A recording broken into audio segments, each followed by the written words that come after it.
What's up, y'all? Welcome back. Welcome back. Welcome back. This is another episode of the Government Coins podcast.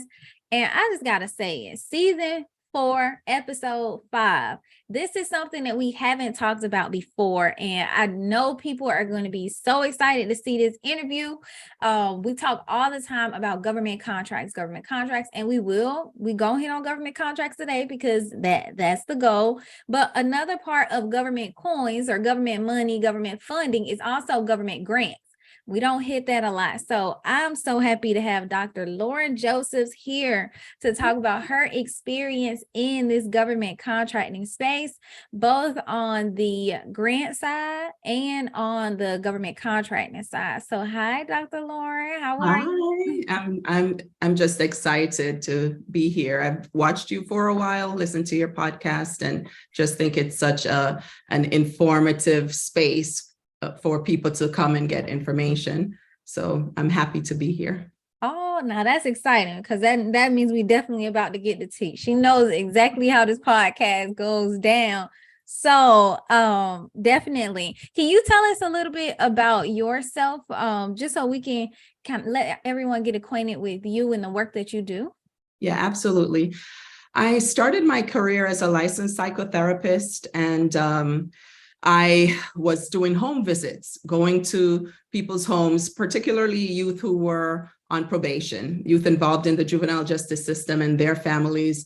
And I just started to notice that there were some patterns that I saw happening with these families. And I returned to school to study some more to become a researcher and behavioral scientist. And that's what I do today. I wanted to have an opportunity to address some of the poor outcomes that I saw in populations that look like me. And so that's what I do today. I'm a researcher and behavioral scientist. Wow. So initially when you started this, did you start out doing research? When I started my career, I started out doing therapy. Once I started my consulting firm, which was in 2008, I started off doing research. And I also had some programs that I implemented to impact the outcomes, the negative outcomes that I was seeing. So yeah, it's been since 2008 that I've started the business. Got it. Okay. So can you tell us a little bit about the business? That was the other part. I kind of got right into the consulting side with that. Yes. So the organization is Visionary Vanguard Group, and we do research, evaluation, training, and technical assistance. Our work focuses on addressing poor outcomes for businesses and for communities. So we partner with a lot of organizations to look at the processes that they have in place and the programs that they have in place to recommend system improvements for improved outcomes in those that they serve. So I work with a lot of minority serving organizations, as well as consult with governmental entities. Got it. So I just dropped that in there in the chat, the Visionary Vanguard Group. So you can actually go ahead and take a look at their website and see some of the stuff that they're actually doing, because it can be an area of focus that you already provide, and you could possibly connect with the team to collaborate on some opportunities, whatever the case may be. So definitely check out their website. Another question is that I read online that you got $349,000 in grant funding during your first year in business. So can you share with us a little bit more about how that experience wrote? It was a shock to me as well. If I listened to people, it would not have happened, because what I heard a lot then, as I do now, is that nobody gets grants, nobody gets contracts, and certainly nobody who looks like me.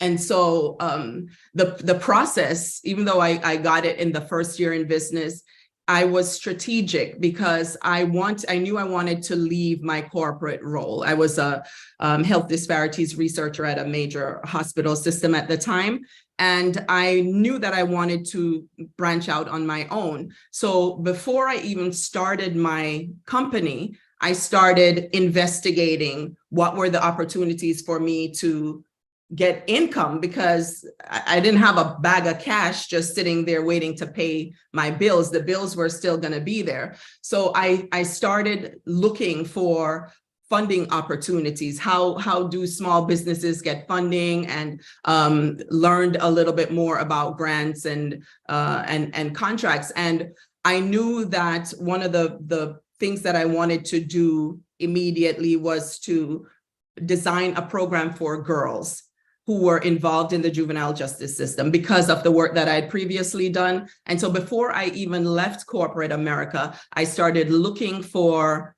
what type of funding was available for those types of services. And I found an opportunity which had already closed. But what I did was I did some research, and I looked back and realized that this was funding that had been popped up year after year for like 2 or 3 years before that. So I put it on my calendar to start checking, during that same time the following year. And this was before sam.gov. This was back when they had FedBiz Ops, which you have to be real old school to remember that. But as luck would have it, the opportunity that I had identified came back up again for an RFP was put out, and I applied, having prepared during that year, thinking through how would this be structured, learning about the processes that I would have to undertake. So it happened in the first year, but it was because of a strategy that I put in place from before I even started my business, because I didn't have the option to not pay my bills. I just knew that homelessness wasn't for me. I definitely have to second that one, because looking out for these opportunities. So I love the fact that you mentioned you identified your services first. That was the first thing you did. You identified what you wanted to do, and then you went out and got look for the opportunities that correlate with what you wanted to do. Now, because I feel like I had to re-hint that, because there's so many people who are thinking, oh, well, just tell me what they want and I'll provide it to them. Oh my God, no, because what I like to tell people, if you're not operating in your core area of competence, you might as well give it up, because this is not, I know there's a lot of stuff on social media, and it sounds like, you wave a magic wand, you get some dollars, you subcontract it to somebody, and you keep the rest. Be careful when people present it as that easy, because going into an agreement with the federal government, local government, state any governmental entity, any entity for that matter, you're liable. There's work that there's expectations that you have to follow, and there's consequences if you don't. So yeah, absolutely. I did the market research because I wanted to know for sure if my services were needed and by whom. Love that one. Now, prior to applying for this grant, did you have experience writing grants before? I had been privy to the grant writing process through the role that I was in. And so because the research that I was doing at this hospital system involved community-based organizations, and there were a lot of partnerships with nonprofit entities and so on, I was familiar with the process. I had done background research on developing the problem statement, the statement of needs, and developing methodology. So I had not developed one on my own and submitted it, but I had assisted in the development. So I think that was very helpful to me. And as far as that aspect goes, I kind of wanted to hop into that grant side of it first. But how did you find the opportunity? And no, you said it was on FedBiz Ops. So you found that opportunity on FedBiz Ops. After that, were you looking for those opportunities, those same opportunities in different areas? Yes, I looked not only at the federal level. I think sometimes people miss that there are lots of opportunities. I know you stress that here a lot. There's more than one level of government. So there's federal, there's state, there's local, you have your county, you have your city, all the municipalities have opportunities as well. And so I made it a point of my duty to search all the available portals. I signed up at the state level in the vendor biz systems. I did it at the county level. And because I knew that to get opportunities, I had to put time into that research to find those opportunities. And at that time, I'm Jamaican, if you hear an accent, and we like to say at that time I was head cook and bottle washer. I had every task. I was the janitor, the CEO, whatever it was that I was doing it. But I knew that to be in business and go out of business, first of all, there's a whole lot of pride here, and people who were telling me, "You sure you want to leave your good job and go do that?" So I needed to not fail, and so I put the effort into making it happen.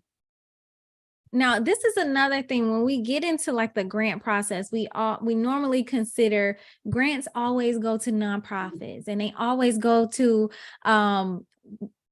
educational institutions or other state and local government agencies.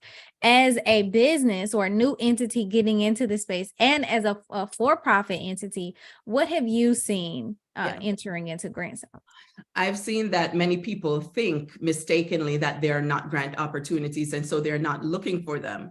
Where there are grant opportunities, they appear when you are doing mission-focused work. So when your work connects with improving outcomes in contributing to the greater good of society, there are lots of grant opportunities for businesses, just as there are for nonprofit entities and educational organizations. So people tend to miss out on that, but there's a lot of funding. There's grants, and there's also cooperative agreements, which are similar to grants, except that there's a lot more involvement by the funder. So they're actually walking alongside you in the implementation of your program or delivery of your processes.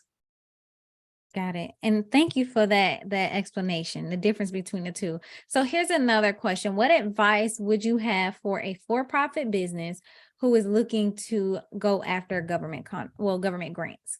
Yeah, I would say that ensure that you are clear on what it is that you want to offer, and focus on your core areas of competence.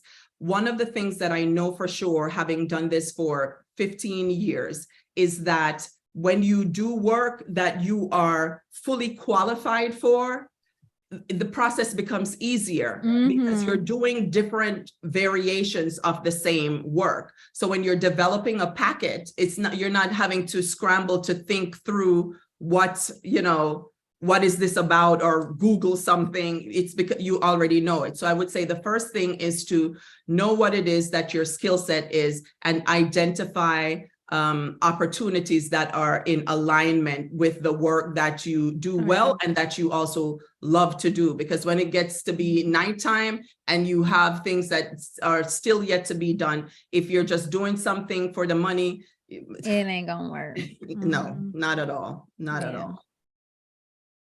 Oh yeah, it definitely runs out after that. The other thing I would say is how, like, as far as writing the grants, can you break down like what goes into a grant application?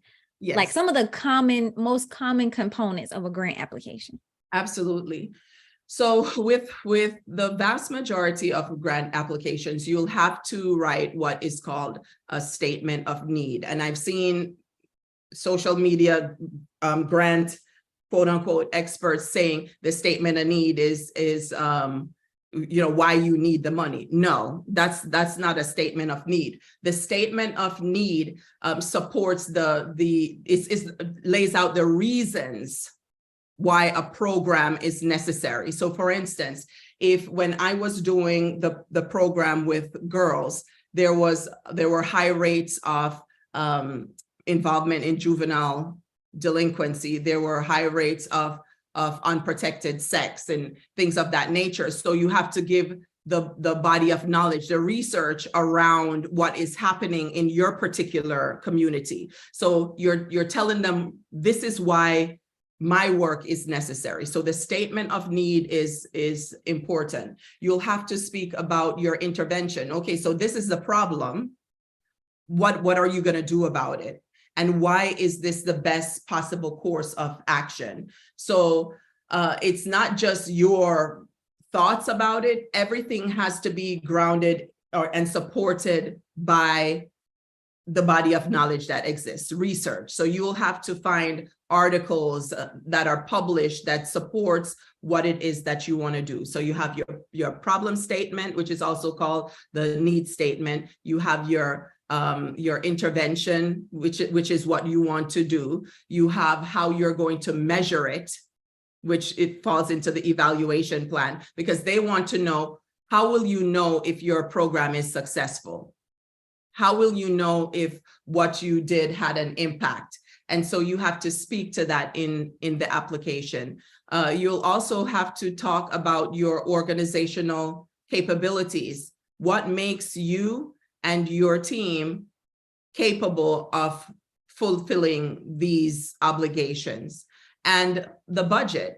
The budget has to be tied to everything in the budget, has to be reflected in what you've already written in the need statement, the intervention, the evaluation plan, and so on. So that's typically what a grant application looks like from the federal, state, or local government side. From the foundation side, I've also gotten contracts from foundations as well as grants, and from private foundations, it looks a little bit different in that it's a more simplified process, similar to what I just described. It's just not as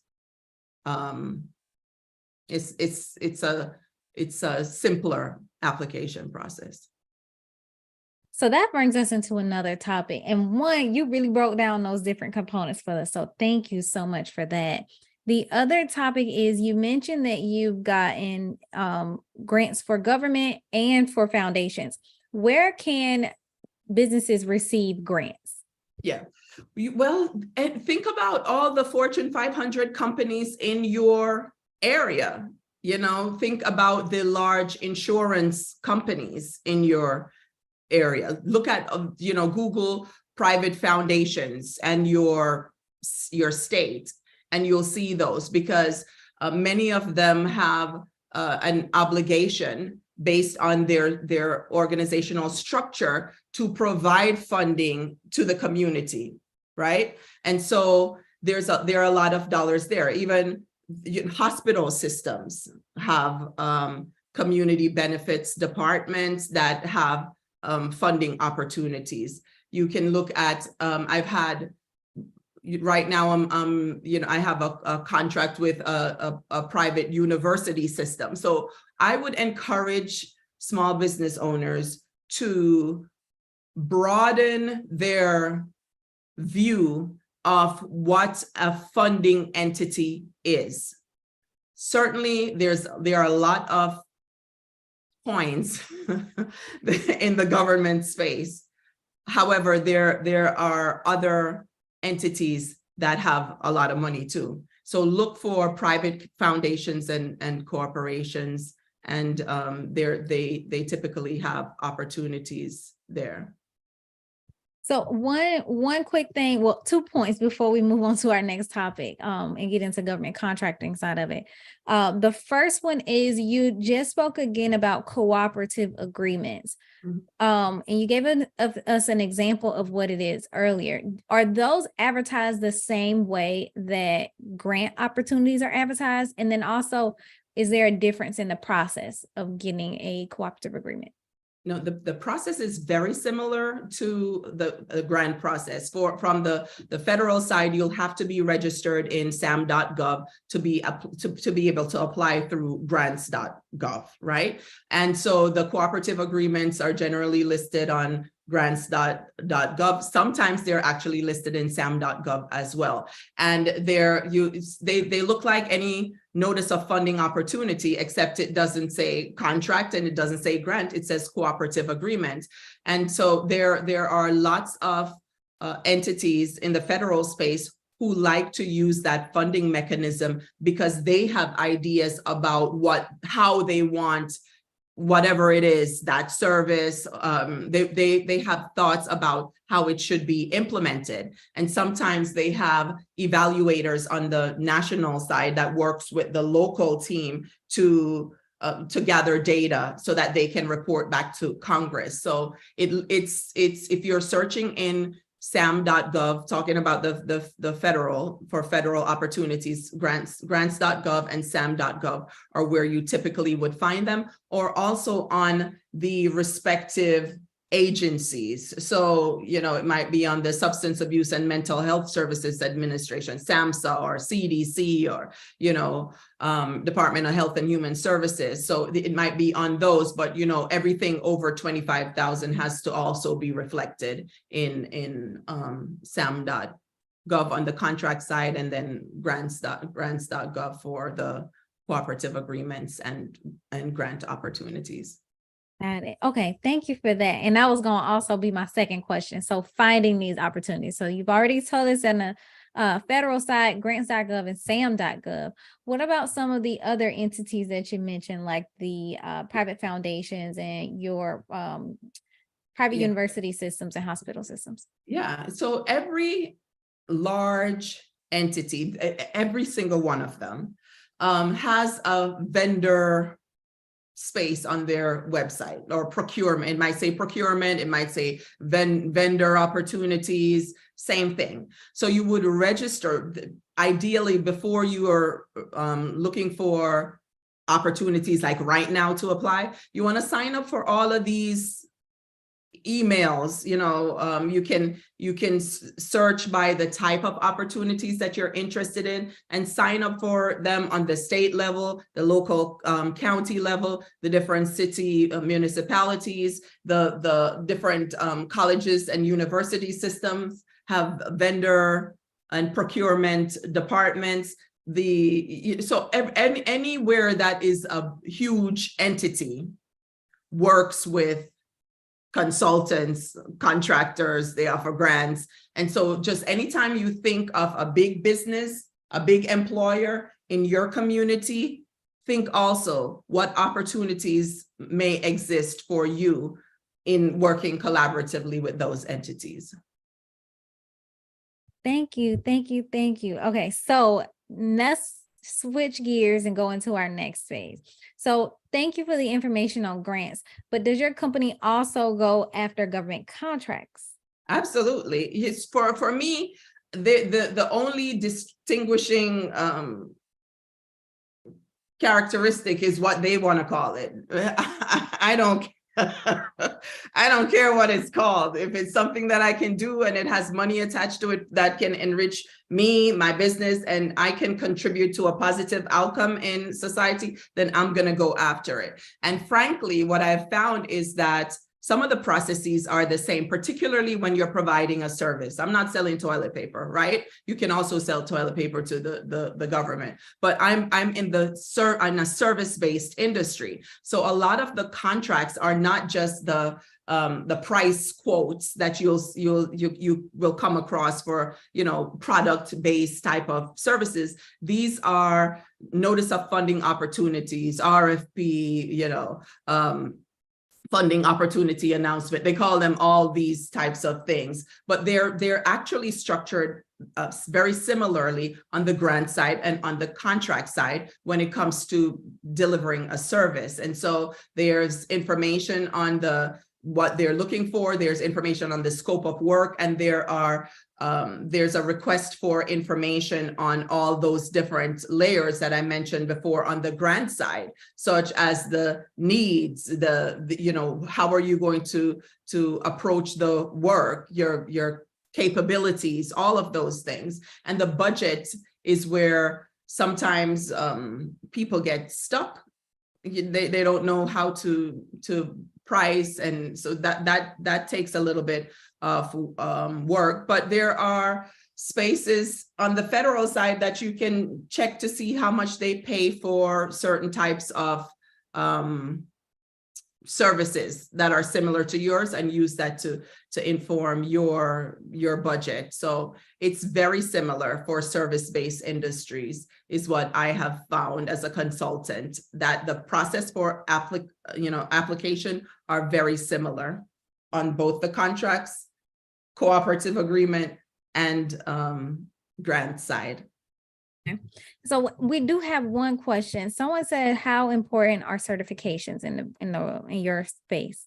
I'm glad you asked, because I have no certifications. Would you believe, after 15 years, I have no certifications. Now I would tell people, particularly as, if you have to pay attention. You should be paying attention to what's going on in Washington, D.C. if you are interested in this work. You can't just be on the sidelines and hoping to dabble. You have to go all in. There are a lot of, there's a lot going on that's making it a wonderful opportunity for people of color to step into this space, because they are focused on equity. And there's a lot of dollars that's going to be coming down over the next couple of years while the Biden-Harris administration is still in. So and they have simplified the process of becoming certified in many ways. So I would encourage people who are hoping to step into this space now to get the certifications that they have. Now I have a lot of past experience, past performance as they call it. And so it's not as important for me. What I had hoped to get at the beginning was an 8A certification. However, at that time, I also had another business. Listen, I wasn't gonna be homeless, so I'm gonna do this, but I'm also gonna do that. And so at that time, that prevented me from getting that certification, because I would have had to give up a product base. I'm Jamaican. I'm gonna work. So I would encourage people to get the certifications that they're qualified for. You do not have, it's not a requirement. There are no requirements attached to any of these funding opportunities that I've gone after in the past 15 years, with the exception that some of them are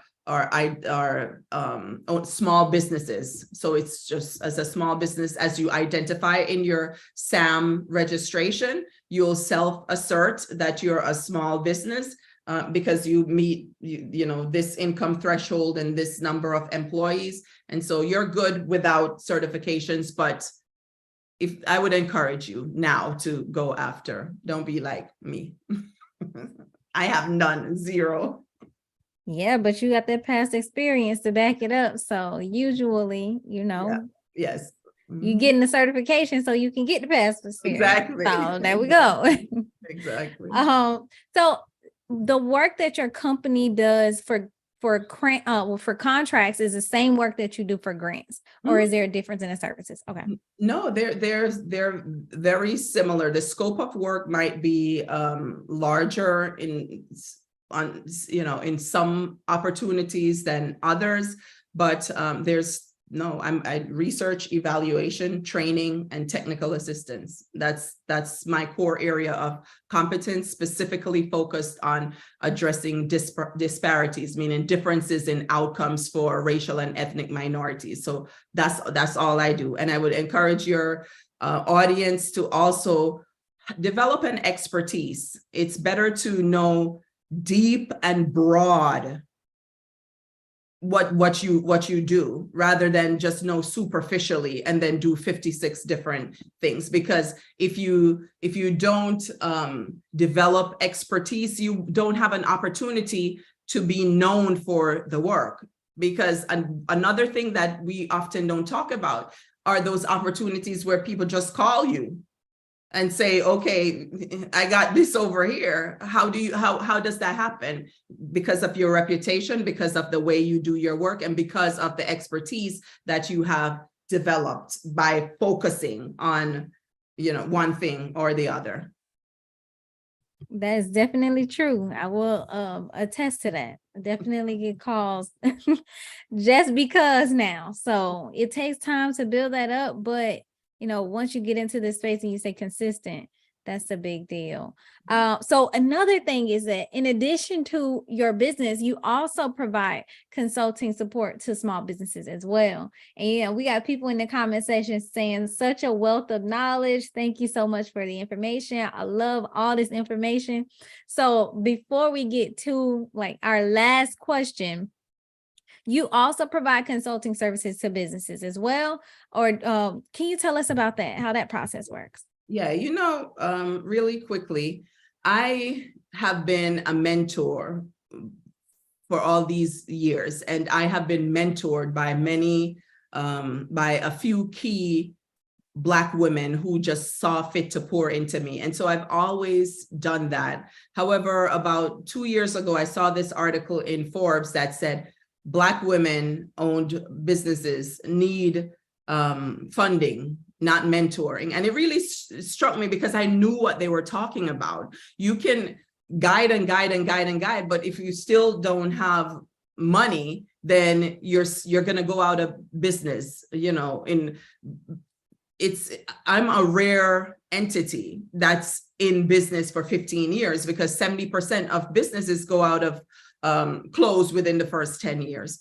And so what I offer, I thought about what I could do to help people who look like me, Black women, to learn about and become competitive in the grants and contracts arena. And so I developed an incubator, the Grants and Contracts Incubator. It's a 10-week program that I not only teach, but the participants are expected to identify an opportunity, a funding opportunity, whether current or closed, and that is going to be the example that they're going to use to apply all the knowledge that's being learned. So by the end of the process, they will have completed a proposal for funding. In this cohort, people have already submitted funding opportunities. We're at our 10th week tonight. Well, I gave them an extra week, so it's 11.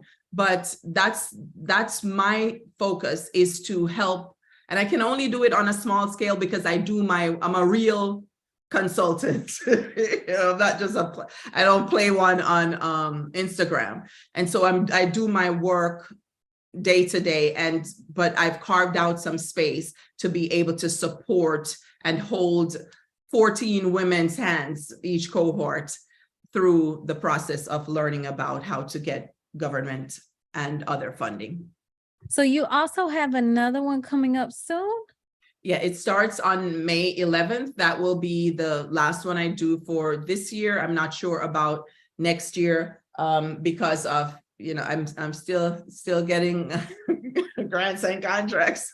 So I have a lot of responsibilities on my own end, but yeah, I'm just really excited about what this cohort has been able to accomplish, and looking forward to the next one that begins on May 11th. Got it. Okay. So can you tell us where we can find more information about this and about you to connect with you?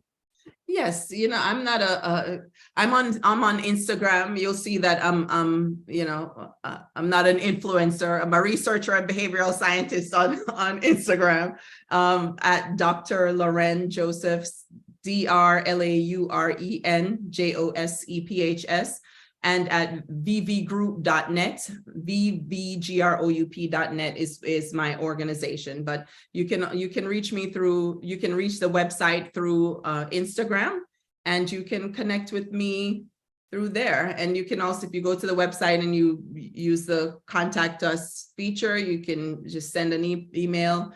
If you have questions, it'll get to me. And periodically, I do free question and answer sessions for individuals who are interested in learning about getting grants and contracts. And you will actually leave with tangible steps to start your process, whether or not you join the incubator or not.